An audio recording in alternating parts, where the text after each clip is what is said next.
Hello everyone, সকলকে আমার YouTube channel knowledge bank টুকুতে স্বাগত। আজকে আমি তোমাদের হাই মাদ্রাসা টেস্ট পেপার 2026-এর সেট 2 পেজ হচ্ছে 168। সেট 2 2 নম্বর স্কুলের 168 পেজের 4 দাগের কোশ্চেন অর্থাৎ 2 মার্কের সমস্ত কোশ্চেন নিয়ে আমি আজকের ভিডিও আলোচনা করব। 4 দাগের সমস্ত কোশ্চেনের অ্যান্সার আমি এই ভিডিওয় আলোচনা করব। পেজ হচ্ছে 168, 168 পেজের 2 নম্বর স্কুলের সেট 2 এর, ঠিক আছে? তার আগে বলবো যে আর তোমরা যদি আমরা হোয়াটসঅ্যাপ গ্রুপে জয়েন হতে চাও তাহলে এই নম্বরে আমার হোয়াটসঅ্যাপ করো, মেসেজ লিখবে হাই ক্লাস 10 মাদ্রাসা লিখবে, তাহলে আমি তোমাদের সেই মাদ্রাসা গ্রুপে জয়েন করে দেবো, ঠিক আছে? মাদ্রাসাটা একটু উল্লেখ করে নেবে কারণ হাই স্কুলের গ্রুপ আছে তার জন্য। তো তোমাদের বলবো যে যদি গ্রুপে জয়েন হতে চাও তাহলে আমার এই নম্বরে হাই বা এম ক্লাস 10 লিখবে, তাহলে আমি বুঝে যাবো তোমরা মাদ্রাসা স্টুডেন্ট, তাহলে আমি তাকে সেই গ্রুপে জয়েন করে দেবো, ঠিক আছে? সেখানে মাধ্যমিক রিলেটিভ সমস্ত ইনফরমেশন থাকবে এবং সেখানে তোমরা কোশ্চিন পাঠাতে পারবে, সেই কোশ্চিনের অ্যান্সার সেখানে দেওয়া হবে, ঠিক আছে? এবং তার সঙ্গে বলবো চ্যানেল নতুন থাকলে চ্যানেলটিকে সাবস্ক্রাইব করে নিও এবং তার সাথে সাথে পাশে থাকা বেল আইকনটি ক্লিক করে নিও, যেন পরের ভিডিও দিলে তোমরা সেই ভিডিওটার নোটিফিকেশন সঙ্গে সঙ্গে পেয়ে যাও। ভালো লাগলে অবশ্যই বন্ধুর সঙ্গে শেয়ার করবে এবং কমেন্ট করে জানাবে। তাহলে 4-এর প্রথম কোশ্চিন দেখো, 168 পেজের 4-এর প্রথম কোশ্চিন বলেছে, এক দাগের কোশ্চিনটা যে এবিসি এর মূলধনের অনুপাত 3:8:5। এবিসি এর তিনজনের মূলধনের অনুপাত দেওয়া আছে 3:8:5। এ এর লাভের টাকার পরিমাণ সি এর লাভের থেকে 60 টাকা কম হয়। এখানে কি বলেছে যে এর যে লাভ হবে তার পরিমাণটা, এর লাভের পরিমাণটা সি এর লাভের থেকে 60 টাকা কম হবে। তাহলে সি এর লাভটা বেশি হবে এর লাভ থেকে। তাই ব্যবসায় মোট কত টাকা লাভ হয়েছিল সেটা বের করতে বলেছে। তো এখানে কি দেওয়া আছে, কিভাবে করছি দেখো, যে তিনজনের মূলধনের অনুপাত দেওয়া আছে কি 3:8:5। আমরা ধরলাম যে তিনজনের মূলধন যথাক্রমে 3x, 8x এবং 5x টাকা। তো অনুপাত আকারে দেওয়া আছে, কত টাকা কার নির্দিষ্ট জানা নেই, তাহলে আমরা ধরে নেব x আকারে। তাহলে ধরলাম যে তিনজনের লাভের পরিমাণ যথাক্রমে 3x টাকা, 8x টাকা এবং 5x টাকা। এগুলো কোথা থেকে পেলাম, এই অনুপাত থেকে, যে প্রথম জনের 3x টাকা, দ্বিতীয় জনের 8x টাকা এবং তৃতীয় জনের 5x টাকা। তাহলে মোট লাভের পরিমাণ কত হবে, তাহলে মোট লাভের পরিমাণ হবে এই তিনটার যোগফল 3x plus 8x plus 5x সমান কত হচ্ছে 16x, ঠিক আছে? এবার শর্ত কি বলেছে, তোমরা এখানে শর্ত লিখবে না, শর্তানুসারে লিখবে, পুরো বাক্যে লিখবে। শর্ত বলেছে যে এর লাভের টাকার পরিমাণটা, এর লাভের টাকার পরিমাণ কত, এখানে এর লাভের টাকার পরিমাণ হচ্ছে 3x টাকা। সি এর লাভের থেকে 60 টাকা কম, তো সি এর লাভের কত 5x, সি এর লাভ থেকে 60 টাকা কম, অর্থাৎ 3x ইজিক্যাল টু কি 5x minus 60, 3x is equal two 5x minus 60। তাহলে এই সমীকরণ লিখলেও হতো, ঠিক আছে? তাহলে 3x 5x টাকা এখানে কি minus 5x is equal to minus 60, তাহলে minus 2x is equal to minus 60, minus minus কেটে যাচ্ছে, তাহলে x সমান কী যাবে 60/2 সমান 30। তাহলে x সমান পেয়ে গেলাম কত 30। তাহলে মোট লাভের পরিমাণ কত পাবো, তাহলে মোট লাভের পরিমাণ কত পাবো, মোট লাভের পরিমাণ কত ছিল, মোট লাভের পরিমাণ কত পেয়েছিলাম 16x। তাহলে 16কে আমরা যদি 30 দিয়ে গুণ করি তাহলে আমরা পেয়ে যাবো কত মোট লাভের পরিমাণ। তাহলে অতএব মোট লাভের পরিমাণ হয়ে যাবে 16 × 30 সমান কত 480 টাকা। ওকে, এগুলো আমাদের প্রথম স্কুলের প্রথম কোশ্চেনের অ্যান্সার। নেক্সট কোশ্চেন দেখো 2 নম্বর কোশ্চেন বলেছে যে বার্ষিক শতকরা হার সরল সুদে কোনো টাকার 10 বছরের সুদ সমৃদ্ধি মূলের এতটি অংশ। সমৃদ্ধি মূল মানে হচ্ছে সুদে আসল কথা বলছে। তাহলে এখানে দেওয়া আছে যে সুদটা দেওয়া আছে সমৃদ্ধি মূলের, অর্থাৎ সুদ আসলের এতটি অংশ, আর সময় দেওয়া আছে 10 বছর। তাহলে সুদের হার কতটা হবে সেটা বের করতে বলেছে। তো এখানে আমরা ধরলাম যে সমৃদ্ধি মূলটা অর্থাৎ সুদে আসলটা ধরলাম x টাকা। সুদে আসল বা সমৃদ্ধি মূলটা যদি x টাকা হয় তাহলে সুদ কত হবে, সুদ হবে 2/5 × x, অর্থাৎ কি বলেছে সমৃদ্ধি মূলের 2/5 অংশ, মানে x × 2/5 সমান কী পাবো 2x/5 টাকা। ওকে, তাহলে সুদ পেলাম কত 2x/5 টাকা। তাহলে আসল কত হবে, আমার এখানে দেওয়া আছে সমৃদ্ধি মূল অর্থাৎ সুদ প্লাস আসল দেওয়া আছে, আর সুদের পরিমাণ পেলাম 2x/5। তাহলে আসলের পরিমাণ কী পাবো, তাহলে আসলের পরিমাণ পাবো সুদ আসল থেকে যদি আমরা সুদের পরিমাণটা বাদ দিলে আসলের পরিমাণটা পেয়ে যাব। তাহলে অতএব আসল সমান হবে x - 2x/5 টাকা। তাহলে ভগ্নাংশের আমরা যোগ বিয়োগ করলে আমরা ক্যালকুলেশন করলে পাবো কী বলো তো 3x/5 টাকা। ঠিক আছে, 3x/5 টাকা। তাহলে সুদ পেয়ে গেলাম তোমার 2x/5 টাকা, আসল পেয়ে গেলাম কত 3x/5 টাকা, সময় পেয়ে গেছি তোমার 10 বছর। তাহলে সময় দেওয়া আছে কত 10 বছর দেওয়া আছে। তাহলে আমরা এক্ষেত্রে সুদের হার বের করতে পারবো। সুদের হারের ফর্মুলা কি আমরা জানি যে I × 100/PT, I × 100/PT, এটা হচ্ছে আমরা সুদের হারের ফর্মুলা যে I × 100/PT, যেখানে I এর মান আমরা কী পেলাম 2x/5 × 100 থাকলো বাই P, P এর মান কত পেয়েছি 3x/5 × T, T এর মান কত 10 বছর। তাহলে দেখো 5 × 100, তাহলে উপরে পাচ্ছি কত 40x বাই 5 × 2 = 10, তার নিচে পাচ্ছি কত 6x, তাহলে x কেটে যাচ্ছে। তাহলে কাটাকাটি করলে আমরা কী পাবো 2 দিয়ে কাটলে 2 দিয়ে 40, 3 দিয়ে 6, অর্থাৎ 20/3% = 6.2/3%। তাহলে অ্যান্সার হয়ে গেল বলো তো 6.2/3%। ওকে, তারপরে নেক্সট কোশ্চিন দেখো 3 নম্বর কোশ্চিন বলেছে A/B = 2:3, B/C = 3:8, C/D = 4:5 হলে A/D এর মান বের করব। তাহলে এরকম অঙ্ক থাকলে আর প্রথমটা শেষেটা যদি মান বের করতে বলে সিম্পল জিনিস যে কী করবো যে A/B কে লিখতে পারবো কি A/B, B/C কে লিখতে পারবো B/C, আর এটাকে লিখতে পারবো C/D। প্রত্যেকটা টার্মকে আমরা কী করছি গুণ করে নিচ্ছি। গুণ বলতে কি যে A/B গুণিত B/C গুণিত C/D সমান সমান। তাহলে A/B এর মান কত A/B মানে কি 2/3, B/C মানে কি 3/8, আর C/D মানে C/D মানে কি 4:5 মানে কি 4/5। তো এই গুণ করলাম, এ দেখো B কেটে যাচ্ছে, C কেটে যাচ্ছে, পড়ে থাকছে কি A/D = 4 2 8, এই 2 2 কেটে যাচ্ছে, 3 3 কেটে যাচ্ছে, তাহলে পড়ে থাকছে 1/5। তাহলে A/D এর মান বের করতে বলেছে, তাহলে A/D মানে তো হচ্ছে A/D সমান কত 1:5। ওকে, নেক্সট 4 নম্বর কোশ্চেন বলেছে যে x সমান দেখো x সমান দেওয়া আছে √5 + 2 হলে x³ - 1/x³ এর মান কত সেটা বের করতে বলেছে। আমাদের প্রথমে দেখো যে মান দেওয়া আছে x এর মান দেওয়া আছে কি √5 + 2, তাহলে 1/x এর মান কী হবে যদি x এর মান যদি দেখি √+2 হয়, তাহলে 1/x এর মান হবে √5 - 2। এখানকার চিহ্নটা কী হয়ে যাবে, মাঝখানে চিহ্নটা শুধু চেঞ্জ হয়ে যাবে, বাকি যা আছে তা থেকে যাবে। তাহলে x সমান যা থাকবে 1/x সমান কী হবে, শুধু মাঝখানে চিহ্নটা চেঞ্জ হয়ে যাবে। তাহলে x সমান পেয়ে গেলাম √5 + 2, তাহলে 1/x সমান কী যাবো কী পেয়ে যাবো √5 - 2। তাহলে x - 1/x এর মান কী পাবো, x - 1/x এর মান হবে যে x মানে কি √5 + 2 মাইনাস কি √5 - 2, আর এটা মাইনাস দিয়ে গুণ করলে আমরা কী পাবো -√5, আর মাইনাস মাইনাসে কি +2, ওই টার্মটা করেছি এখানে +√5 -√5 কেটে যাচ্ছে, তাহলে পড়ে থাকছে কি +2 + 2 মানে কত 4। তাহলে x - 1/x এর মান পেলাম কত 4। এবার x গুণিত 1/x, তাহলে x এর মান কত 2 + 2 2 √5 + 2 × √5 - 2।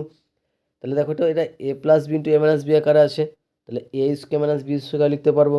তাহলে a² মানে √5 তার স্কোয়ার মাইনাস b স্কোয়ার 2 এর স্কোয়ার, তাহলে রুট আর স্কোয়ার কেটে যাচ্ছে, প্রথমে শুধু 5 আর 2 এর স্কোয়ার করলে কত 4। তাহলে 5 থেকে 4 বা অর্থাৎ 5 থেকে 4 বাদ দিলে কত হয় 1। তাহলে x × 1/x সমান কত হয়ে যাবে 1। তাহলে x - 1/x এর মান পেলাম 4, আর x × 1/x এর মান পেলাম 1। এবার আমাদের মান বের করতে বলেছে কি বলতো x³ - 1/x³ এর মান কত। তাহলে x³ - 1/x অর্থাৎ a³ - b³ এর ফর্মুলা।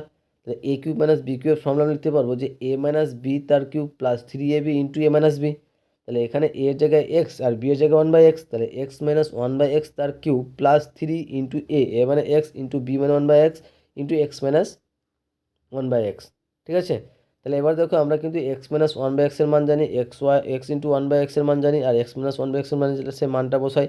তাহলে x - 1/x এর মান হচ্ছে 4, তাহলে 4 এর কিউব প্লাস 3 ইন্টু এই দুটার মান হচ্ছে 1 × 4, তাহলে 4 এর কিউব করলে 64 প্লাস 3 4 12, তাহলে 64 আর 12 যোগ করলে কত হচ্ছে 76। তাহলে এটাই হচ্ছে আমার কী বলতো অ্যান্সার। ওকে, আশা করছি বুঝতে পেরেছো। এবং নেক্সট কোশ্চিন দেখো, এবং নেক্সট কোশ্চিনটা বলার আগে তোমাদের বলবো চ্যানেল নতুন থাকলে চ্যানেলটিকে সাবস্ক্রাইব করুন এবং তার সাথে সাথে পাশে থাকা বেল আইকনটি ক্লিক করে নিও, যেন পরের ভিডিও দিলে তোমরা সেই ভিডিওটার নোটিফিকেশন সঙ্গে সঙ্গে পেয়ে যাও। ভালো লাগলে অবশ্যই বন্ধুদের সঙ্গে শেয়ার করবে, কমেন্ট করে জানাবে। তাহলে 5 নম্বর কোশ্চিন দেখো, 5 নম্বর কোশ্চিন বলেছে যে ও কেন্দ্রীয় বৃত্তের দুটি সমান্তরাল কেন্দ্রের বিপরীত পার্শ্বে অবস্থিত ও কেন্দ্রীয় বৃত্তের দুটি সমান্তরাল যা কেন্দ্রের বিপরীত পার্শ্বে অবস্থিত। যদি এবি সমান সমান 10 সেমি এবং সিডি সমান সমান 24 সেমি হয়, তাহলে এবি ও সিডি যা দুটির দূরত্ব 17 সেমি হলে ওই বৃত্তের ব্যাসার্ধ নির্ণয় করতে বলেছে। দেখো চিত্রটা কীরকম হবে, এরকম যে ও কেন্দ্রীয় বৃত্ত আঁকলাম, আর যেখানে এবি এবং সিডি যেটা যেটা হচ্ছে কেন্দ্রের বিপরীত পাশে অবস্থিত, দুই পাশে অবস্থিত আছে। এবির মান দেওয়া আছে, সিডির মান দেওয়া আছে এবং এই পিকিউ এর মানটাও দেওয়া আছে। পিকিউ এর মান দেওয়া আছে 17। তাহলে আমাকে বের করতে বলেছে ওবি বা ওডি, ঠিক আছে, বা তুমি ওএ বা ওসি বের করতে পারো, যেটা বের করতে পারো। কীভাবে করছি দেখো, এবি সমান সমান দেওয়া আছে 10 সেমি, তাহলে এবি সমান সমান যদি 10 সেমি হয়, তাহলে পিবি সমান কী পাবো, এইটুকু সমান কী পাবো, 10/2। এপি বা পিবি সমান সমান হচ্ছে কি 10/2, কারণ পুরোটার মান কত 10। যে কোনো এক, যেটা এটা লম্বভাবে হচ্ছে, তাহলে এর যে কোনো একটা ভাগের মান কত হবে, 2 দিয়ে ভাগ করলে পেয়ে যাবো। তাহলে AP is equal to PB is equal to 10/2 সমান সমান 5 সেমি। একই রকমভাবে সিডি সমান দেওয়া আছে 24 সেমি, তাহলে সিকিউ সমান সমান কিউডি সমান সমান 24/2 সমান সমান 12 সেমি। তাহলে এপি বা পিবির মান পেয়ে গেলাম 5 সেমি এবং কিউডির মান পেয়ে গেলাম 12 সেমি। এবার আমরা ধরলাম যে এ ওপি এইটুকুর মানটা এক্স, আমরা ধরলাম যে এইটুকুর মানটা হচ্ছে কি বলতো এক্স। তাহলে এইটুকুর মান যদি এক্স হয়, তাহলে এইটুকুর মানটা কি হবে তোমার, আর পুরোটার মান হচ্ছে 17। তার মানে কি 17 থেকে এক্স বাদ দিলে আমরা এইটুকুর মানটা পেয়ে যাব। তো ধরে নিলাম যে ওপি সমান সমান এক্স সেমি, এবং তাহলে অতএব ও কিউ সমান সমান কী হবে 17 মাইনাস এক্স সেমি। তাহলে ত্রিভুজ ও পিবি থেকে পাই, ত্রিভুজ ও পিবি, ত্রিভুজ এই যে এইটুকুটা, এই ত্রিভুজ থেকে আমরা কি পাবো, এই ত্রিভুজ থেকে পাবো আমরা যে লম্ব স্কোয়ার প্লাস ভূমি স্কোয়ার সমান অতিভুজ স্কোয়ার। তাহলে এখানে লম্ব কোনটা হচ্ছে ওবি, আর ব্যাসার্ধ হচ্ছে ওবি, তাহলে ওবি স্কোয়ার। তাহলে ওবি স্কোয়ার সমান সমান লিখতে পারো তোমার, দেখো ওপি স্কোয়ার প্লাস পিবি স্কোয়ার, ঠিক আছে। আমার এই ত্রিভুজ অনুযায়ী দেখো, যে এই ত্রিভুজ অনুযায়ী আমরা লিখতে পারবো যে ওবি স্কোয়ার, ওবিটা এটা কি, এটা 90 ডিগ্রি কোণ, আর 90 ডিগ্রি কোণের বিপরীত কোণটা কি হবে, 90 ডিগ্রি কোণের বিপরীত কোণটা হবে কি, 90 ডিগ্রি কোণের বিপরীত বাহুটা হচ্ছে অতিভুজ। তাহলে অতিভুজ স্কোয়ার সমান সমান কি, লম্ব স্কোয়ার প্লাস ভূমি স্কোয়ার, অর্থাৎ ওবি স্কোয়ার সমান সমান ওপি স্কোয়ার প্লাস পিবি স্কোয়ার। সেটা লিখছি যে ওবি স্কোয়ার সমান সমান ওপি স্কোয়ার প্লাস পিবি স্কোয়ার। এখানে ওপির মান আমরা ধরে নিয়েছি এক্স, আর পিবির মান পেয়েছি আমরা কত 5। তাহলে অতএব ওবি স্কোয়ার সমান সমান পাচ্ছি এক্স স্কোয়ার প্লাস 25, এটা 1 নম্বর দিয়ে দিবে, ঠিক আছে। একই রকমভাবে আমরা ত্রিভুজ ও কিউব ডি থেকে পাই। তো ও কিউডি থেকে আমরা পাবো, লিখতে পারবো ওডি স্কোয়ার সমান সমান O Q square plus QD square. তাহলে ও কিউ এর মান হচ্ছে 17 মাইনাস এক্স, তার স্কোয়ার থাকলো, আর কিউডির মান হচ্ছে 12 তার স্কোয়ার। তাহলে 17 মাইনাস এক্স তার স্কোয়ার মানে কি এ মাইনাস বি তার হোল স্কোয়ার ফর্মুলা। তাহলে a square minus 2ab plus b square করেছি, আর 12 স্কোয়ার করলে 144। তাহলে 17 স্কোয়ার করলে আবার 289 মাইনাস 17 দিয়ে 34x plus x square plus 144। তাহলে সমান সমান কী পাচ্ছি এক্স স্কোয়ার মাইনাস 34x, এটা আগে বসিয়ে দিলাম, এটা বসিয়ে দিলাম, আর 289 আর প্লাস 144। তাহলে কী করতে হবে, যোগ করতে হবে, যোগ করলে আমরা কী পাবো 433, এটা 2 নম্বর। দেখো এবার দেখো যে এখানে আমরা প্রথমে যে এক নম্বর সমীকরণ পেয়েছি সেখানে ওবি স্কোয়ার, আর এখানে পেয়েছি ওডি স্কোয়ার। এবার এই দুটো দেখো তো পরস্পর সেম, কারণ একই বৃত্তের ব্যাসার্ধ, দুটোই ব্যাসার্ধের দৈর্ঘ্য। তাহলে আমরা সমান করতে পারবো যে এটা সমান সমান এই টার্মটা। তাহলে আমরা লিখতে পারবো যে অতএব 1 ও 2 থেকে পাই যে এক্স স্কোয়ার প্লাস প্রথম সমীকরণের প্রথমটা, দ্বিতীয় সমীকরণ দ্বিতীয়টা, যে x square plus 25 is equal to x square minus 34x plus 433।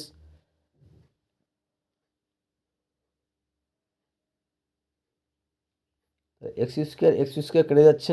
তাহলে এবার কী করছি, এই 34 নামটাকে সমানে এপার নিয়ে চলে আসছি। তাহলে মাইনাস 34x ছিল, তাহলে এপার আসলে কী হয়ে যাবে প্লাস 34x, আর 433 থাকলো, আর এখানে এই সমানে এপারে ছিল কি প্লাস 25 ছিল, ওপারে নিয়ে গেলে কী হয়ে যাবে মাইনাস 25।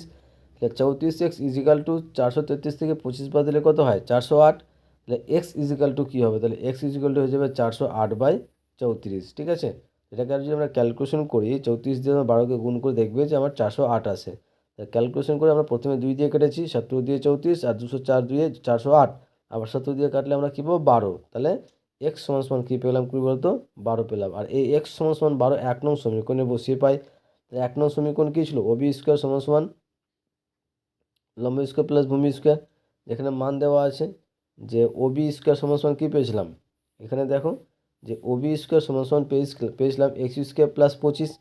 ওবি স্কোয়ার সমান এক্স স্কোয়ার প্লাস 25, যেখানে এক্সের মান এখন পেলাম তাহলে এক্সের মান পেলাম কত, এক্সের মান এখান থেকে পেলাম কত 12, তাহলে লিখতে পারো কি 12² প্লাস 25, তাহলে বা 144, 12² প্লাস 140, তাহলে 144 প্লাস 25 সমান 169, তাহলে ওবি স্কোয়ারের মান পেলাম 169, তাহলে অতএব ওবি সমান কী পাবো √169, তাহলে ওবি সমান 13, তাহলে এটাই হচ্ছে আমার কি বৃত্তের ব্যাসার্ধ, তাহলে অতএব বৃত্তের ব্যাসার্ধের দৈর্ঘ্য হচ্ছে 13 সেমি। ওকে,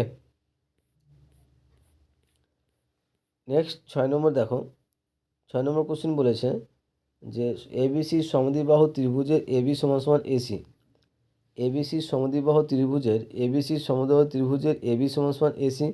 এবার এবি বাহুকে যদি ব্যাস করে বৃত্ত অঙ্কন করলে ছবিটি বিসি বাহুকে ডি বিন্দুতে ছেদ করে, তাহলে বিডি সমান 4 হলে সিডির দৈর্ঘ্য কত নির্ণয় করো। দেখো চিত্রটা হবে এরকম যে আমরা এখানে বলে দিয়েছি যে এবিসি একটি সমদ্বিবাহু ত্রিভুজ, যেখানে এবি সমান এসি, যেখানে এবি তোমার এই যে এটা যদি আমরা এবিসি চিত্র আঁকি তাহলে হচ্ছে বলে দিয়েছে যে এবি সমান এসি। এবার বলছে যে এবিকে ব্যাস ধরে যদি আমরা একটা বৃত্ত অঙ্কন করি তাহলে বৃত্তটা প্রায় এরকম হতে পারে, ঠিক আছে। তাহলে এটা যদি যোগ করি তাহলে এটা কি এখানে কি এটা লম্ব, এই বিসি বাহুর উপর লম্ব, যেখানে বলে দিয়েছে ডি বিন্দুতে ছেদ করেছে। তাহলে আমাকে বের করতে বলেছে এইটুকুর মানটা বের করতে বলেছে, তাহলে এইটুকুর মানটা এই পুরোটার মান বের করতে হবে। তাহলে কী করছে দেখো যে এবি সমান এসি বলা আছে, কারণ সমবাহু ত্রিভুজে এবি সমান এসি লিখতে পারবো। তাহলে এবি বৃত্তের ব্যাস, আর এবিটা কী হবে বৃত্তের ব্যাস, এবং ডি বিন্দুতে বৃত্তের পরিধির উপর অঙ্কিত, আর ডি বিন্দুটা পরিধির উপর অঙ্কিত অবস্থিত এই ডিটা। তাহলে কোণ এডিবি সমান কি অর্ধবিস্তৃত কোণ হলে কি এটা 90 ডিগ্রি হবে, তাহলে কোণ এডিবি সমান কত 90 ডিগ্রি। আর সমবাহু ত্রিভুজের ক্ষেত্রে শীর্ষবিন্দু থেকে ভূমির উপর উপলঙ্কিত লম্ব ভূমিকে সমদ্বিখণ্ডিত করে। সমবাহু ত্রিভুজের শীর্ষবিন্দু থেকে যদি আমরা ভূমির বাহুর ওপর লম্ব অঙ্কন করি তাহলে ভূমিকে তারা সমান 2 ভাগে ভাগ করবে, ঠিক আছে। তাহলে অতএব বিডি সমান কত 4 সেমি হলে সিডি সমান কত হবে 4 সেমি হবে, তাহলে সিডির মান কত হয়ে যাবে সিডির দৈর্ঘ্য হয়ে যাবে 4 সেমি, তাহলে অ্যান্সার হয়ে যাবে কী বলতো 4 সেমি। ওকে,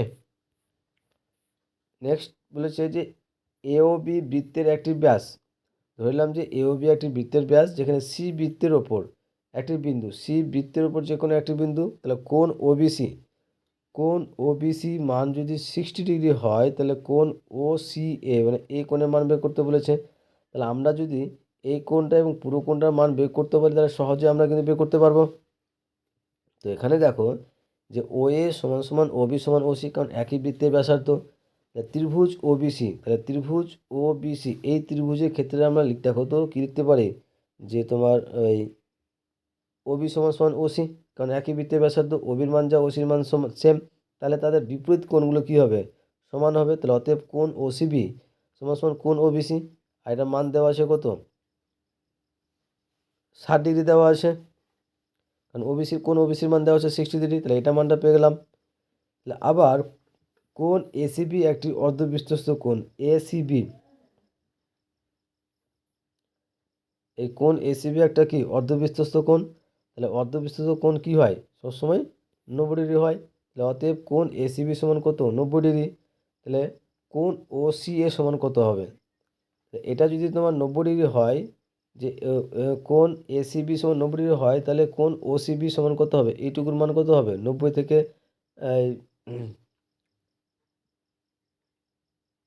দাঁড়াও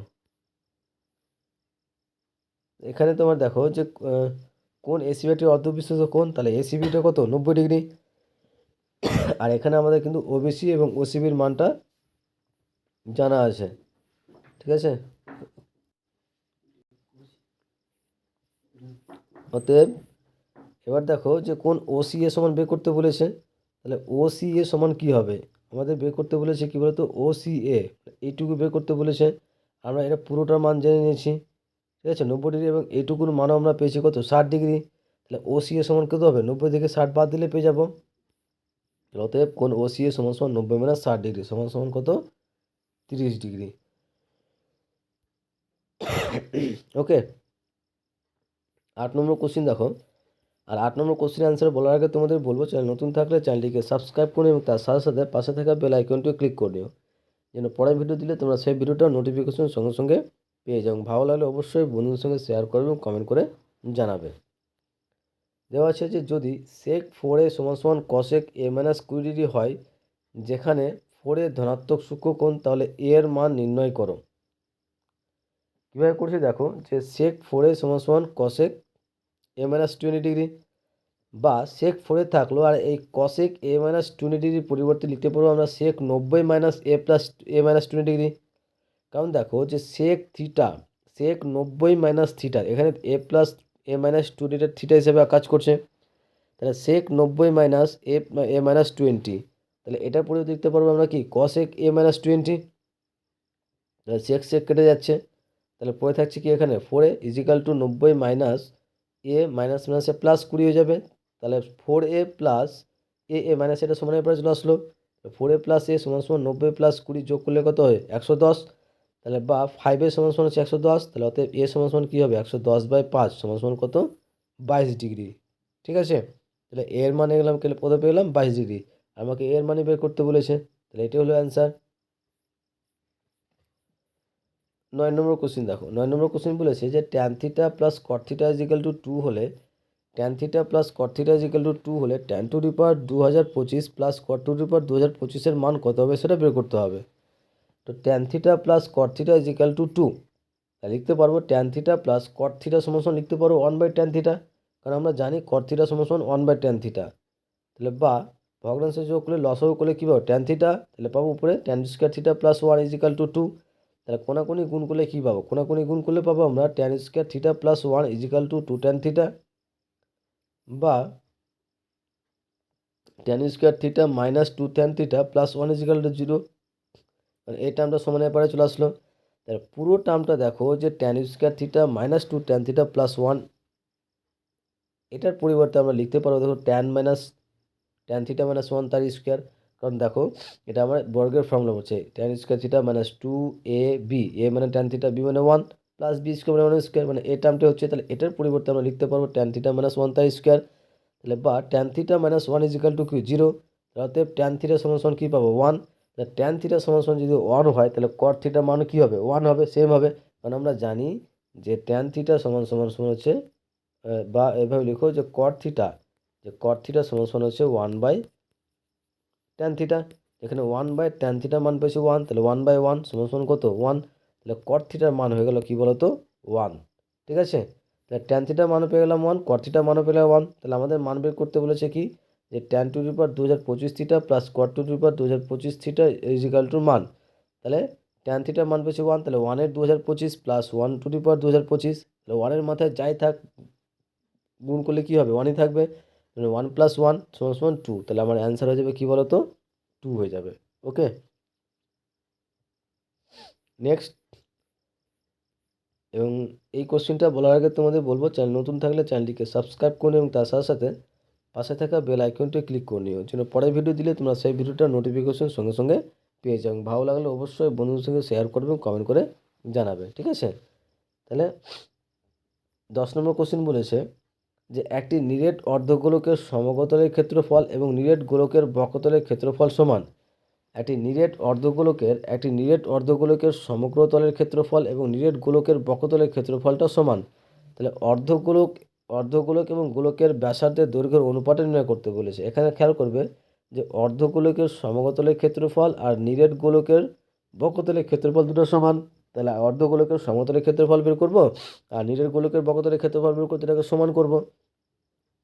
আমরা তাহলে ধরে নিলাম যে একটি নিরেট অর্ধগোলকের ব্যাসার্ধ r1 একক এবং গোলকের ব্যাসার্ধ r2 একক। ধরলাম যে এটা নিরেট অর্ধগোলকের ব্যাসার্ধ r1 একক এবং নিরেট গোলকের ব্যাসার্ধ r2 একক। তাহলে শর্তানুসারে কী লিখতে পারবো, শর্তানুসারে লিখতে পারবো যে নিরেট অর্ধগোলকের সমতলের ক্ষেত্রফল হচ্ছে 3πr1² এবং গোলকের বক্রতলের ক্ষেত্রফল হচ্ছে তোমার কি, গোলকের বক্রতলের ক্ষেত্রফল হবে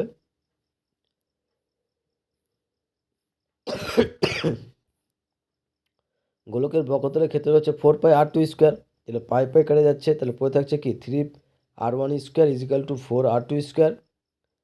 তাহলে বা r1² / r2² সমান কী হবে 4/3। দেখো কোনাকুনি গুণ করে দেখো 3 সঙ্গে r1², তো r1² হচ্ছে 4 সঙ্গে r2² হচ্ছে। তাহলে R1/R2 সমান কী পাবো, √4/3 সমান কত, 2/√3, কারণ 4-এর বর্গমূল হয় 2 আর √3 বর্গমূল করা যায় না, তাই √3 আকারে রেখে দিয়েছি। তাহলে অতএব R1:R2 মান কী হয়ে যাবে, 2:3। এটা হচ্ছে আমাদের অ্যান্সার। নেক্সট 11 নম্বর বলছে দুটি আয়তঘনের মাত্রাগুলির দৈর্ঘ্য যথাক্রমে 4, 6, 4 এবং 8 2h-1 2 একক। যদি আয়তঘন দুটি ঘনফল সমান হয়, তাই দুটি আয়তঘনের মাত্রাগুলির দৈর্ঘ্য দেওয়া আছে এবং তাদের ঘনফলটা যদি সমান হয়, তাহলে h এর মান নির্ণয় করো। তাহলে যদি আমরা জানি যে একটি আয়তঘনের মাত্রাগুলির দৈর্ঘ্য দেওয়া থাকলে তার ঘনফল হয় 3টার গুণফল, মাত্রাগুলির গুণফল। তাহলে দুটি আয়তকার মাত্রাগুলি দেওয়া আছে প্রথমে 4, 6, 4 একক এবং 8 2h-1 2 একক। তাহলে শর্তানুসারে আমি একবার লিখে দিচ্ছি, কারণ যখন মাত্রা 8 2h এবং 2, তখন ঘনফলের হচ্ছে কত 8 × 2h-1 × 2। আর যখন মাত্রাগুলির দৈর্ঘ্য 4, 6, 4, তখন ঘনফল হচ্ছে 4 × 6 × 4। তাহলে 2h-1 ইজিক্যাল টু কী হবে, তো 2h-1 ইজিক্যাল টু হবে এই পারেরটা গুণফল বাই 8 × 2। তাহলে কাটাকাটি করে বলে আমরা কী পাবো, 6 পাবো এখানে। ঠিক আছে, তোমরা নিজের মতো করে কাটাকাটি করবে এখানে। তাহলে 2h-1 ইজিক্যাল টু কী পেলাম, 6। তাহলে 2h কী পাবো, 6 + 1। 2h কী পাবো, 6 + 1। তাহলে h সমান কী হবে, h সমান হয়ে যাবে 7/2, কারণ 6 + 1 যোগ করলে 7 আর বাই 2 চলে আসবে। তাহলে এটাকে যদি আমরা ভাগ করি 7কে 2 দিয়ে, তাহলে 3.5। তাহলে অতএব h এর মান হয়ে যাবে 3.5, বা এটাকে তুমি রাখতে পারো বা পূর্ণ আকার রাখতে পারো 3 × 1/2। ঠিক আছে, যেটা অ্যান্সার রাখতে পারো, এই 3টে অ্যান্সার হবে। তারপরে নেক্সট এবং লাস্ট কোশ্চিন, আর লাস্ট কোশ্চিনটা বলার আগে তোমাদের বলবো, চ্যানেল নতুন থাকলে চ্যানেলটিকে সাবস্ক্রাইব করে এবং তার সাথে সাথে পাশে থাকা বেল আইকনটি ক্লিক করে নিও, যেন পরের ভিডিও দিলে তোমরা সেই ভিডিওটার নোটিফিকেশন সঙ্গে সঙ্গে পেয়ে যাও। ভালো লাগলে অবশ্যই বন্ধুদের সঙ্গে শেয়ার করবে, কমেন্ট করে জানাবে। যে উপরের যে ঘরগুলো দেওয়া আছে, যে উপরের তথ্য হলো যৌগিক গড় 8 হলে পি এর মান নির্ণয় করতে বলেছে। ঠিক আছে, তো কীভাবে করবো দেখো, যে যদি এরকম টাইপের অঙ্ক থাকে আর ভালো কোশ্চিন, ইম্পর্টেন্ট কোশ্চিন, বড়ো কোশ্চিনের ক্ষেত্রেও যে ছক করবো, কীরকম ছক করবো, যে একবারে আমার এক্সআই থাকবেই, এক্সআই থাকবে এবং তার সঙ্গে কী লিখবো, এক্সআই মানে এক্সআই এর গুণফল। তো এক্সআইয়ের টার্ম আমার দেওয়া আছে কত, 3, 5, 8। এই যে এই টার্মটা হচ্ছে আমার এক্সআইয়ের মান, এই পুরো টার্মটা হচ্ছে এক্সআইয়ের মান, আর এটা পুরোটা হচ্ছে এফআইয়ের মান। সেই মানটাই আমরা এখানে বসাচ্ছি, যে এক্সআই সমান কি 3, 5, 8, 9, 11, 13, আর এফআইয়ের মান হচ্ছে 6, 8, 5, 8, 6, 8, 5, P, 8, 4। তাহলে এক্সআই এফআই মানে কি, এই দুটোর গুণফল, এই দুটোর গুণফল। তাহলে গুণ করলে কত পাবো দেখো, তাহলে 6-এর সঙ্গে 3 গুণ করলে 18, 5-এর সঙ্গে 8 গুণ করলে 40, 8-এর সঙ্গে 5 গুণ করলে 40, 9-এর সঙ্গে পি গুণলে 9P, 11-এর সঙ্গে 8 গুণ করলে 88, আর 13-এর সঙ্গে 4 গুণ করলে 52। ঠিক আছে, এবার মোট করবো, তাহলে মোট সামেশন অফ এফআই। তো এটির সামেশন অফ এফআই মানে কি, এটির সবটার যোগফল। পি তো যোগ করা যায় না, তাই পিটাকে আমরা কী করবো, যোগফল আকারে রেখে দেবো। তাহলে কী পাবো, সামেশন এফআই মানে কি 31 + P, আর সামেশন এক্সআই এফআই মানে কি 238 + 9P পাবো। তাহলে অতএব নির্ণয় গড় কী হবে, অতএব নির্ণয় যৌগিক গড় হবে সামেশন অফ এফআই এক্সআই বা সামেশন এফআই সমান কত, 238 + 9P pi, 9P by 31 + P, কারণ এটা মান বের করেছি। আর এটা দেওয়া আছে আমার কত, 8, যে যৌগিক গড়টা দেওয়া আছে 8। তাহলে এখান থেকে আমরা পি এর মান বের করতে বলেছে। কী করবো, এখান থেকে কোনাকুনি গুণ করবো। কোনাকুনি গুণ বলতে যে এটা নিচে কিছু নেবে না, 1 দিয়ে গুণ করলে এটাই থাকবে 238 + 9P ইজিক্যাল টু 8-এর সঙ্গে এটা গুণ করলে আমরা কী পাবো, 248, 31-এর সঙ্গে 8 গুণ করলে 248 প্লাস 8-এর সঙ্গে পি গুণ করলে 8P। তাহলে 9P, 8Pটা পর নিয়ে আসলাম, তাহলে -8P, 248 - 238, তাহলে পি সমান হয়েছে কত, 10। 248 থেকে 238 বাদ দিলে কত হবে, 10। তাহলে এই হচ্ছে আমাদের 168 পেজের তোমার 4 দাগের 2 মার্কের সমস্ত কোশ্চেনের অ্যান্সার। ঠিক আছে, শেষে বলবো, চ্যানেল নতুন থাকলে চ্যানেলটিকে সাবস্ক্রাইব করে এবং তার সাথে সাথে পাশে থাকা বেল আইকনটি ক্লিক করে নিও, যেন পরের ভিডিও দিলে তোমরা সেই ভিডিওটার নোটিফিকেশন সঙ্গে সঙ্গে পেয়ে যাও। ভালো লাগলে অবশ্যই বন্ধুদের সঙ্গে শেয়ার করবে এবং কমেন্ট করে জানাবে। ঠিক আছে, আশা করছি তোমাদের ভিডিওটা ভালো লেগেছে। ওকে, থ্যাংক ইউ ভিডিওটা দেখার জন্য।